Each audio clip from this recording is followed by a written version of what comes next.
I had a pretty good deal going up here pretty close to the ramp.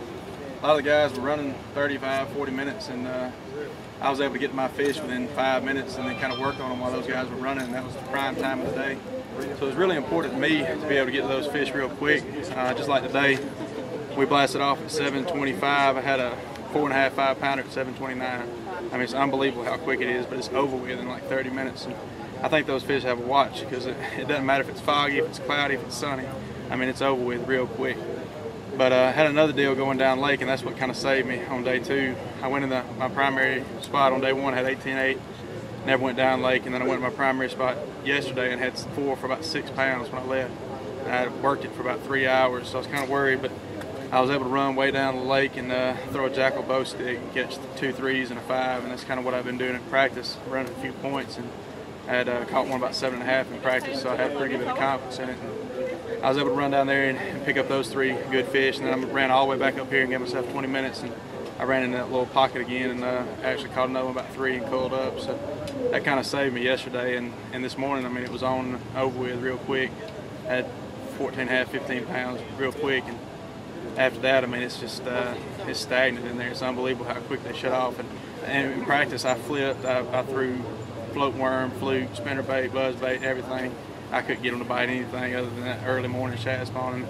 I caught my fish on a homemade spinnerbait and on a net bait swim jig with a net bait pocket crawl trailer and a jackal bow stick. Let me see them suckers. So that's your swim jig. That's the bow stick. And there's the homemade spinnerbait. And so you were basically, what you're saying is you're pretty much on shad spawn fish first thing in the morning. I was on shad spawn fish early in the morning. I think the fish I was fishing down lake were related to shad spawn too, but they kind of hung around and it was more open water and more fish kind of swam in and out. But I thought I was saving a good spot on day 1 by not going down there, and I went down there on day 2 and there were 12 boats sitting on it. So apparently I found a community hole and I just didn't realize it, you know? Right. Excuse me, I'm sorry. You're all right.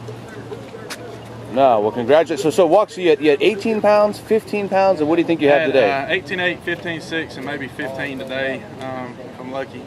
And hopefully that'll finish me up somewhere in the top 5, you know, get some good points and a good check out of it. But I'm just glad I fished 6 of these things so far, and I was kind of frustrated because I hadn't had a top 10 yet, but I finally was able to get on a little deal. I mean, I found that first of the week, the first day of practice, I went in there and found a few on bed, and went back 3 or 4 days later, and the ones that were on bed were gone, but I made my way around it with a frog and actually had a few bites and shook them off. And I caught 2 of them. It was like a 3 and a 2.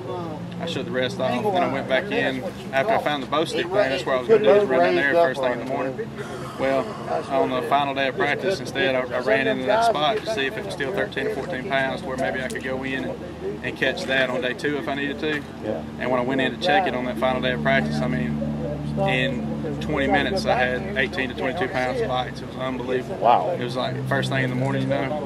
I said, well, I know what I'm going to do tomorrow, and maybe if this doesn't last, I can run down lake and catch them. And it ended up working out like that. But I don't think I have enough for the win, but at least it'll be interesting. Now, is this the biggest tournament accomplishment for you? That, you know, have you ever done this well from the boater side on a professional tournament? Well, if I were to win, it would be the biggest accomplishment. I think my partner and I finished 2nd and 3rd in 2 regional championships, and 3rd twice in the national championship in college. And right. And I was kind of the boater of the first year on that, and then my partner on the 2nd year, we both were kind of boaters, and we both practiced a good bit. But he was underclassman Jordan Lee, and he knew I was a senior, so he kind of let me run the show to where if I made it, you know, it would be on my merit. So, but I mean, it was definitely a lot on him too, because he caught them.